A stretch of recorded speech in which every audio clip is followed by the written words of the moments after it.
اخبار بینی۔ جس طرح گاؤں میں تقریباً ہر ان پڑھ دیہاتی مزدور یا کاشتکار ہونے کے علاوہ، کاشتکار کہتے ہیں کھیتی باڑی کو، کاشتکار ہونے کے علاوہ حکیم ہوتا ہے، اسی طرح شہر میں ہر پڑھا لکھا شہری طالب علم یا کلرک ہونے کے علاوہ اخبار بھی ہوتا ہے۔ کلرک کہتے ہیں آفس میں کام کرنے والے کو، جن کو ہم منشی بھی کہتے ہیں، اور اخبار بھی کا مطلب ہے اخبار دیکھنے والا، نیوز پیپر دیکھنے والا۔ تو اس دو لائنوں میں یہی بتایا گیا ہے کہ جس طریقے سے گاؤں میں دیہات میں ہر جاہل ان پڑھ جو ہوتا ہے وہ مزدور اور کھیتی باڑی کرنے کے علاوہ کچھ حکیم بھی جانتا ہے، اسی طرح سے شہر میں ہر طالب علم اور کلرک ہونے کے علاوہ وہ اخبار بھی ہوتا ہے، یعنی کہ نیوز پیپر دیکھنے والا ہوتا ہے۔ مگر اخبار بینوں کی بھی جماعتیں ہیں۔ پہلی جماعت تو ان اشخاص کی ہے جو وقتاً فوقتاً میاں فضل کریم بک ڈپو کے سامنے آ کھڑے ہوتے ہیں، السلام علیکم خیر وعافیت جیسی رسمی گفتگو کے بعد مالک دکان کے کاروبار میں سطحی قسم کی دلچسپی کا اظہار کر کے یہ ثابت کرنے کی کوشش کرتے ہیں کہ انہیں فضل بک ڈپو نہایت عزیز ہے۔ اس کے بعد اخبارات و رسائل اٹھا کر یوں پڑھنا شروع کرتے ہیں گویا فضل بک ڈپو نہیں بلکہ پبلک لائبریری ہے۔ بک ڈپو کہتے ہیں کتابوں کی دکان کو، اور گویا فضل بک ڈپو نہیں، یعنی کہ وہ لوگ اس طریقے سے اخبار پڑھتے ہیں جیسے کہ یہ کوئی کتابوں کی دکان نہیں بلکہ ایک عام کوئی لائبریری ہے، جہاں صلاح عام ہے یاران نکتہ داں کے لیے۔ یہ مرزا غالب کے اشعار کا یہ دوسرا مصرع ہے، ہم آگے اس اشعار کو اچھی طرح سے سمجھیں گے۔ فی الوقت اس کا مطلب یہی ہے، صلاح معنی آواز، نکتہ داں کہتے ہیں جو گہرائی کو سمجھنے والا ہو، تو صلاح عام ہے یاران نکتہ داں کے لیے۔ مطالعے کے دوران میں میاں فضل کریم کی آنکھ بچا کر کوئی اچھا شاعر یا کسی ایکٹریس کا پتہ اپنی ڈائری میں نوٹ کرتے جاتے ہیں۔ ایکٹریس کہتے ہیں اداکارہ کو، یعنی ہیروئن وغیرہ۔ اور ہر ایک رسالے کی ورق گردانی کرنے کے بعد، ورق گردانی مطلب ایک پیج کو 2-3 بار سرسری طور پر دیکھ لینے کے بعد، ورق گردانی کرنے کے بعد اسے نہایت بے اعتنائی سے غلط جگہ پر رکھ دیتے ہیں۔ بے اعتنائی کا مطلب ہے لاپرواہی، یعنی کہ لاپرواہی سے غلط جگہ پر رکھ دیتے ہیں۔ جب علمی و ادبی رسائل پڑھ چکے تو فلمی رسائل کی طرف متوجہ ہوئے۔ اوہو، حضور نے کتنا ضخیم ایکٹریس نمبر نکالا ہے۔ ضخیم کے معنی ہوتے بہت زیادہ صفحات والے، یعنی کہ حضور نے جو ایکٹریس کا، جو ہیروئن کے نمبر نکالے ہیں وہ بہت زیادہ، ان کی تعداد زیادہ ہے۔ بھائی سر ورق پر، سر کے معنی ہے سر، ورق کے معنی ورق، پیج، یعنی کہ سر ورق یعنی کہ پیج کے اوپر کا حصہ۔ سر ورق پر ستارے کی تصویر خوب زیب دے رہی ہے۔ ارے یہ کیا، فلم انڈیا نے ابھی سے سالنامہ شائع کر دیا۔ سالنامہ ایسی چیزوں کو کہتے ہیں جو سال میں ایک بار پوسٹ کی جاتی ہے، شائع کی جاتی ہے۔ ذرا دیکھیں کوئی کام کی تصویر بھی ہے یا نہیں۔ اسی طرح 1-2 گھنٹے اخبار بینی کا شغل جاری رہتا ہے، یعنی کہ 1-2 گھنٹے اخبار دیکھنے کا کام اسی طرح جاری رہتا ہے۔ اس کے بعد میاں فضل کریم پر سوالات کی بوچھار کی جاتی ہے اور ان سے دریافت کیا جاتا ہے کہ ولایتی ڈاک کے آنے میں اس دفعہ اتنی تاخیر کیوں ہوئی، ان کے ڈپو میں ٹرو اسٹوری اور ٹرو رومانس کیوں نظر نہیں آتے۔ یعنی کہ جو لوگ اخبار دیکھنے والے تھے، نیوز پیپر پڑھنے والے، وہ جب نیوز پیپر پڑھنے کے بعد جو بک ڈپو کے مالک ہیں میاں فضل کریم، ان سے سوال پوچھتے ہیں کہ ٹرو اسٹوری اور ٹرو رومانس، مطلب ٹرو اسٹوری بولے تو سچی کہانی اور محبت بھری کہانی اب نظر کیوں نہیں آتے، رسالہ ادب عالم کیوں بند ہو گیا۔ چلتے چلتے انہیں یہ خوشخبری سنائی جاتی ہے کہ سویرا کا 2 ماہی نمبر خوب ہے اور ہزاروں کی تعداد میں بکے گا۔ آخری جملے کا یہ مطلب ہوتا ہے کہ گویا رسالہ ہزاروں کی تعداد میں بکے گا مگر ہم کبھی بھی ایک کاپی مول نہیں لیں گے۔ یہ پیراگراف ہم اس کو مختصر بتا دیتے ہیں کہ اس پیراگراف کے اندر کیا چیز بتائی گئی ہے۔ اس پیراگراف کے اندر جو ہے مصنف نے ان لوگوں پر طنز کیا ہے جو اخبار اور رسالے خریدنے کے بجائے کتابوں کی دکان پر جا کر مفت میں پڑھتے ہیں۔ ایسے لوگ پہلے دکاندار سے اچھے طریقے سے بات کرتے ہیں تاکہ وہ برا نہ مانے، پھر ایک ایک کر کے سارے اخبار اور رسالے پڑھتے ہیں، پسند کی باتیں اپنی ڈائری میں لکھ لیتے ہیں اور رسالے بھی صحیح جگہ پر نہیں رکھتے۔ اس کے بعد وہ دکاندار سے مختلف رسالوں کے بارے میں بہت سے سوال پوچھتے ہیں اور آخر میں رسالوں کی بڑی تعریف کرتے ہیں لیکن خود بھی کبھی ایک رسالہ نہیں خریدتے۔ مصنف نے ہنسی مذاق کے انداز میں ایسے لوگوں کی عادت پر طنز کیا ہے۔ اور اس چیپٹر کے اندر نیوز پیپر پڑھنے والوں کی 4 قسمیں بیان کی گئی ہے۔ یہ وہ پہلی قسم ہے جو فری میں اخبار پڑھتے ہیں۔ دوسری جماعت ان لوگوں کی ہے جو اخبار بینی کے لیے اپنے ہمسائے کے مرہون منت ہوتے ہیں۔ ہمسایہ مطلب پڑوسی، مرہون منت کے معنی ہے کسی کے سہارے ہونا، یعنی کہ اخبار پڑھنے کے لیے وہ اپنے پڑوسیوں کا سہارا لیتے ہیں۔ اگر وہ ہاسٹل میں رہتے ہیں تو ایک ایسا ساتھی تلاش کرتے ہیں جو روزانہ اخبار خریدنے کا عادی ہو۔ سورج کی پہلی کرن کے ساتھ وہ دروازہ کھٹکھٹانا شروع کر دیتے ہیں۔ اٹھو بھائی، اب تو 5 بج گئے، ابھی تک بستر میں پڑے ہو۔ آپ لیٹے لیٹے جواب دیتے ہیں، سونے بھی دو یار۔ واہ سونے کی ایک ہی کہی، اجی اس وقت تک کون سوتا ہے؟ اچھا دروازہ کھولو، تم سے ایک ضروری مشورہ کرنا ہے۔ طوعاً و کرہن آپ دروازہ کھولتے ہیں۔ طوعاً و کرہن کا مطلب ہے مجبور ہو کر، یعنی کہ صبح صبح مجبور ہو کر آپ دروازہ کھولتے ہیں، اور وہ کرسی پر دراز ہو کر ہنسنا شروع کر دیتا ہے، پیشتر اس سے کہ آپ اس کی بدتمیزی کی داد دے سکیں، یعنی کہ وہ جو کرسی پر بیٹھ کر ہنسنے لگتا ہے، آپ اس کی اس بدتمیزی پر کچھ بولیں گے اس سے پہلے وہ میز پر پڑے ہوئے اخبار کو اٹھا کر اس کا مطالعہ کرنے لگتے ہیں۔ 1 گھنٹے کے بعد یہ حالت ہو جاتی ہے گویا اخبار انہوں نے ہی خریدا تھا۔ جس وقت گھڑی 8 بجاتی ہے وہ چپکے سے اخبار میز پر رکھ کر اور آج تو کوئی دلچسپ خبر نہیں کہہ کر تشریف لے جاتے ہیں۔ یعنی کہ دوسری جماعت ان کی ہے جو پڑوسیوں سے اخبار مانگ کر پڑھتے ہیں اور صبح صبح ان کو جا کر زبردستی اٹھاتے ہیں اور ان کے گھر میں جا کر اخبار پڑھتے ہیں، اور جب پورا اخبار پڑھ لیتے ہیں تو آخر میں یہ بات کہتے ہیں آج تو کوئی دلچسپ خبر نہیں ہے، یہ کہہ کر وہ وہاں سے چلے جاتے ہیں۔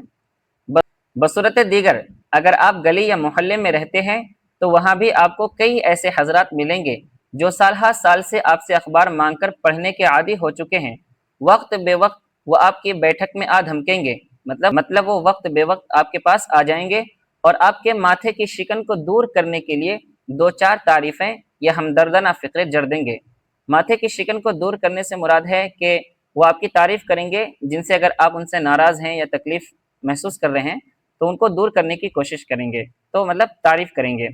مثلا جیسے دیکھیے، آخا نیا سوٹ پہنا ہے، کپڑا تو خوشنما ہے، خوشنما یعنی خوبصورت ہے، سلا ہوا بھی اچھا ہے، یا منی کا کیا حال ہے، چھوٹے میاں کی کھانسی میں کچھ افاقہ ہوا، افاقے کا مطلب ہے کمی، چھوٹے میاں کی کھانسی میں کچھ کمی ہوئی۔ آپ ان باتوں کا اصلی مقصد اچھی طرح سمجھتے ہیں، اس لیے آپ پر ان کا کوئی اثر نہیں ہوتا اور ہونا بھی نہیں چاہیے، مگر کیا کیا جائے کہ 20ویں صدی ہے اور جو بات دل میں ہو وہ زبان پر نہیں لائی جا سکتی، ورنہ آپ ان سے کہہ سکتے ہیں اجی منی مرے یا بچے آپ کی بلا سے۔ آپ کی بلا سے ایک محاورہ ہے، یعنی کہ آپ کی بلا سے مراد ہے آپ کی اجازت سے یا آپ کی پرواہ سے، منی مرے یا بچے آپ کو اس سے کوئی پرواہ نہیں ہے۔ چھوٹے میاں کو کھانسی ہو یا تپے دق کہتے ہیں جو پھیپڑے میں درد ہوتی ہے، جسے ہم ٹی بی کی بیماری کہتے ہیں، اسے اردو میں تپے دق کہتے ہیں۔ آپ تو اخبار پڑھنے آئے ہیں سو اٹھائیے اور پڑھ لیجئے۔ تو اس پیراگراف کے اندر دوسرا جو طریقہ ہے اس کے بارے میں بتایا گیا ہے۔ جو فری میں اخبار پڑھنے والے ہوتے ہیں وہ کسی بھی وقت آ جاتے ہیں، نہ وقت دیکھتے نہ ٹائم دیکھتے، وہ آ جاتے ہیں اور کچھ تعریفیں کرتے ہیں، حالانکہ آپ ان کے تعریف کرنے کے پیچھے جانتے ہیں کہ وہ تعریف کیوں کر رہے ہیں، کیونکہ اس میں ایک اچھی بات یہ کہی ہے کہ 20ویں صدی ہے اور جو بات دل میں ہو وہ زبان پر نہیں لائی جا سکتی، یعنی کہ آج کے ٹائم پہ جو لوگ تعریف کرتے ہیں وہ دل اور دماغ میں کچھ اور زبان پر کچھ اور رکھتے ہیں۔ اب ہم تیسری جماعت پڑھیں گے۔ تیسری جماعت ان افراد کی ہے جو اخبار بینی کے لیے لائبریریوں کے محتاج ہیں۔ اس جماعت میں زیادہ تر ریٹائرڈ کلرک اور سال خوردہ لوگ ہوتے ہیں، یعنی کہ اس جماعت میں زیادہ تر جو لوگ ہوتے ہیں وہ ریٹائر ہوتے ہیں، اور بوڑھے لوگ، سال خوردہ مطلب بوڑھے لوگ جو ہیں اس جماعت میں زیادہ تر ہوتے ہیں۔ یہ اصحاب اصل میں اخبار پڑھنے نہیں آتے بلکہ وقت کاٹنے آتے ہیں۔ لائبریری کھلنے کے وقت سے 1-آدھا گھنٹہ پہلے ہی یہ لائبریری کا طواف کرنا شروع کر دیتے ہیں۔ طواف مطلب لائبریری سے پہلے وہ چکر لگانا شروع کر دیتے ہیں۔ ادھر دروازہ کھولا ادھر یہ داخل ہوئے، ان کو دیکھ کر کئی نووارد سمجھ لیتے ہیں۔ نووارد کا مطلب ہے اجنبی، یعنی کہ کچھ لوگ جو نئے آتے ہیں لائبریری میں وہ ان کو دیکھ کر یہ سمجھ لیتے ہیں کہ شاید لائبریری کے انچارج یہی ہیں۔ ان کے پڑھنے کا طریقہ بھی نرالا ہے، یعنی 1 اخبار یا رسالہ گود میں ہے اور 2 اخبار ہاتھ میں۔ حریص مطلب لالچ اتنی ہے کہ کسی اور کو اس وقت تک اخبار نہ اٹھانے دیں گے جب تک کہ الف سے لے کے یا تک سارا اخبار نہ پڑھ لے۔ آپ نے اگر جرت کر کے ان کی گود میں پڑے ہوئے رسالے کی طرف ہاتھ بڑھایا اور انہوں نے عینک درست کر کے کچھ اس طرح خشم آلود نگاہوں سے آپ کی جانب دیکھا، خشم آلود کا مطلب ہے غصہ، تو خشم آلود نگاہوں سے آپ کی جانب دیکھا گویا کچا ہی چبا جائیں گے۔ یعنی کہ وہ لوگ جو بوڑھے لوگ ہوتے ہیں وہ کئی رسالے کئی اخبار کو لے کر بیٹھے ہوتے ہیں، جب تک وہ پوری نہیں پڑھیں گے تب تک وہ دوسروں کو نہیں دیتے ہیں۔ اگر آپ نے ہمت کر کے ان کی طرف ہاتھ بڑھایا تو وہ اینک صحیح کر کے اس نگاہوں سے دیکھتے ہیں جیسے کہ وہ گویا آپ کو کچا ہی چبا جائیں گے۔ آگے آپ نے ہاتھ کھینچ لیا اور انہوں نے خالی ہاتھ رسالے پر رکھ لیا۔ اب آپ منتظر ہیں کہ وہ رسالہ ان کے نیچے سے چھوٹے اور آپ پڑھیں، مگر یہ مہم خیال ہے، یہ بیکار خیال ہے، کیونکہ بڑے میاں جب تک اس اخبار کا جو ان کے ہاتھ میں ہے مطالعہ نہیں کر لیتے رسالے کی باری نہیں آئے گی۔ نتیجہ یہ ہوتا ہے کہ آپ تنگ آ کر چلے جاتے ہیں، مگر جب بھی جاتے ہیں تقریباً کسی قسم کے لوگوں کو رسائل و اخبارات پر قابض پاتے ہیں۔ یعنی کہ جب بھی آپ آتے ہیں اور پھر جاتے ہیں تو ایسے لوگ ہی نیوز پیپر پر اخبار پر قابض رہتے ہیں اور وہ کسی کو پڑھنے نہیں دیتے۔ یہ بات بھی نہایت دلچسپ ہے کہ یہ لوگ ہر ایک اخبار میں انہی خبروں کو دوبارہ سہ بارہ مطلب 2 بار 3 بار، سہ بارہ مطلب 3 بار سہ بار پڑھ کر ایک عجیب خوشی محسوس کرتے ہیں، اور گھر آ کر اپنے احباب کے زمرے میں انہی خبروں کی بنیاد پر بڑے بڑے عالمانہ اور فاضلانہ تبصرے کرتے ہیں۔ تبصرے کے معنی کمنٹس کرتے ہیں، بات چیت کرتے ہیں۔ عموماً سنسنی پیدا کرنے والی خبریں ان کا دل پسند موضوع ہوتی ہے، جیسے مثال کے طور پر مثال دی گئی ہے، اجی سنا آپ نے مراد آباد میں ایک لڑکا لڑکی بن گیا، اجی پڑھا آپ نے بریلی میں عین شادی کے وقت دلہن غائب ہو گئی، کیا کہا آپ کو یقین نہیں آتا، 17 تاریخ کا احسان اٹھا کر دیکھ لیجئے۔ یعنی کہ ایسے ایسے جو خبریں ہوتی ہیں وہ بوڑھے لوگوں کی بہت زیادہ دل پسند موضوع ہوتی ہے۔ ان کے علاوہ اخبار بینوں کی ایک جماعت اور ایک جماعت ہے کہ جس سے ریل گاڑی میں سابقہ پڑتا ہے۔ یہ آخری اور چوتھی جماعت ہے جن سے کہ ریل گاڑی میں سابقہ پڑتا ہے۔ ایک دو با تصویر رسائل ایک آدھا اخبار لے کر جو ہی آپ ڈبے میں داخل ہوئے، چاروں طرف سے صدائیں بلند ہوتی ہے، صدائیں مانے آواز، صدائیں بلند ہوتی ہے، یہاں بیٹھیے گا، یہاں آئیے گا۔ آپ سیٹ پر بیٹھے اور آپ کے ہم سفروں نے باری باری اخبارات اور رسائل مانگنے شروع کر دیے، حتیٰ کہ 5 منٹ کے بعد آپ بالکل کورے رہ گئے۔ 5 منٹ کے بعد کورے مطلب آپ کے پاس کچھ بھی نہیں رہا، حالانکہ وہ نیوز پیپر آپ کی تھی لیکن وہ آپ کے پاس کچھ بھی نہیں ہے، اور سوچنے لگے ابھی تو اخبار کھولا بھی نہیں تھا، اگر یہی بات تھی تو اخبار خریدنے کی ضرورت ہی کیا تھی۔ اب جو نئے آدمی نئے اسٹیشنوں پر آتے جاتے ہیں، آپ کے اخبار پر نئے حملے شروع ہوتے رہتے ہیں۔ اگر صفحہ نمبر 1 آپ کے سامنے بیٹھے ہوئے مسافر کے ہاتھ میں ہے تو صفحہ نمبر 10 ڈبے کے انتہائی کونے والے بزرگ پڑھ رہے ہیں۔ صفحہ نمبر 12 کھینچا تانی میں آدھا ہو کر 2 شریف آدمیوں کو محفوظ کر رہا ہے، یعنی کہ 2 شریف آدمیوں کے پاس وہ صفحہ موجود ہے، اور یہاں شریف جو ہے وہ تنزیہ طور پر لگایا گیا ہے۔ تقریباً آپ کا تمام سفر اسی انتظار میں گزر جاتا ہے کہ اخبار ملے اور آپ بھی ایک آدھا اخبار پڑھ لیں۔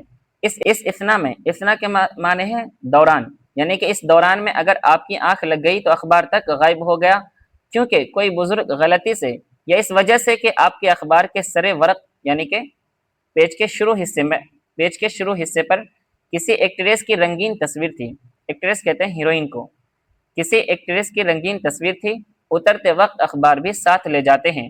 بہرحال جب منزل مقصود آتی ہے، منزل مقصود کہتے ہیں اس جگہ کو جس جگہ آپ پہنچنا چاہتے ہیں، تو جب منزل مقصود آتی ہے تو آپ اٹھ کر اخبار کا ایک ورق اکٹھا کرتے ہیں، لیکن پڑھنے والے ہیں کہ پھر بھی اخبار نہیں چھوڑتے۔ جب آپ اسٹیشن پر اتر آتے ہیں اور اخبار کی طرف دیکھتے ہیں تو معلوم ہوتا ہے کہ یا تو پرسوں ترسوں کا کوئی پرانا پرچہ ہے یا ردی کے چند کاغذ ہیں جن میں شاید آپ کوئی کپڑا یا کتاب لپیٹ کر لائے تھے۔ تو یہ چیپٹر یہاں مکمل ہوتا ہے۔ اس چیپٹر کے اندر جو ہے کنہیا لال کپور مصنف ہیں، اور انہوں نے اخبار پڑھنے والے کی 4 قسمیں بیان کی ہے جو آپ کے سامنے ہیں، اور وہ چاروں قسم ایسے تھے جو فری میں نیوز پیپر پڑھتے ہیں اور فری میں پڑھنے کے لیے وہ کیا کرتے ہیں۔ تو یہ چیپٹر یہاں مکمل ہو چکا ہے۔ آگے جو ہے متن کی تشریح، یعنی کہ جو عبارت ہم نے اوپر پڑھی ہے وہ اسی کو اور اچھے انداز میں نیچے سمجھایا گیا ہے، لیکن ہم چونکہ اچھی طرح سے چیپٹر پڑھ چکے ہیں تو ہمیں سمجھنے کی ضرورت نہیں ہے۔ ہم یہ اشعار دیکھ لیتے ہیں جن کے بارے میں ہم نے اوپر بات چیت کی تھی۔ یہ مرزا غالب کے اشعار ہیں۔ ادائے خاص سے غالب ہوا ہے نکتہ سراں، صلاح عام ہے یاران نکتہ داں کے لیے۔ اس اشعار کا آسان مطلب میں مختصر یہی سمجھیں، غالب نے اپنے خاص اور منفرد انداز میں یہ باتیں کہی ہے، اور وہ تمام سمجھدار اور ادب کے باریک باتیں سمجھنے والوں کو دعوت دے رہے ہیں کہ آئیں اور ان کے کلام سے لطف اٹھائیں۔ یعنی کہ غالب اس اشعار کے ذریعے جو لوگ ادب کے اندر باریکیوں کو سمجھنے والے ہیں ان کو بلا رہے ہیں، اور یہ اشعار اس چیپٹر کے اندر استعمال کیا گیا ہے۔ تو یہاں یہ چیپٹر مکمل ہوتا ہے، آگے سوالات اور جوابات ہیں جن کو ہم اگلی ویڈیو میں حل کریں گے۔ اگلی جو ویڈیو ہوگی اس کے اندر اس چیپٹر کے اندر موجود جتنے بھی سوالات ہوں گے ان سارے سوالات کے جوابات ہوں گے، کچھ گرامرس ہوں گے ان کو بھی ہم اس پی ڈی ایف کے اندر سولو کریں گے، اور وہ بھی ایک بہترین ویڈیو رہے گی۔ تو امید ہے کہ آپ اس ویڈیو کو دیکھ کر بہت کچھ سیکھ چکے ہوں گے۔ انشاءاللہ ہم دوسری ویڈیو میں ملیں گے جن میں کہ ہم سوالات، جوابات اور گرامرس وغیرہ کو، اردو قواعد وغیرہ کو اچھی طرح سے حل کریں گے۔ تو جب تک تو آخر میں آپ سے گزارش ہے کہ اگر آپ نے ہمارے چینل کو سبسکرائب نہیں کیا ہے تو سبسکرائب کر لیں اور دوسروں تک شیئر کر دیں، اور این آئی ایس بورڈ کے متعلق اگر آپ کو کسی بھی چیز کی ضرورت ہو، یا اگر آپ نے ابھی جو چیپٹر پڑھی ہے اس میں کوئی کمی محسوس ہو، تو آپ بلا جھجک نیچے دیے گئے نمبر پر رابطہ کر کے اس چیز کو حل کر سکتے ہیں، یا کسی بھی قسم کی ٹی ایم اے پریکٹیکل کوئی بھی ضرورت ہو تو آپ نیچے دیے گئے نمبر پر رابطہ کر کے اس چیز کو حاصل کر سکتے ہیں۔ ہم دوسری ویڈیو میں جلد ہی ملیں گے، جب تک کے لیے خدا حافظ۔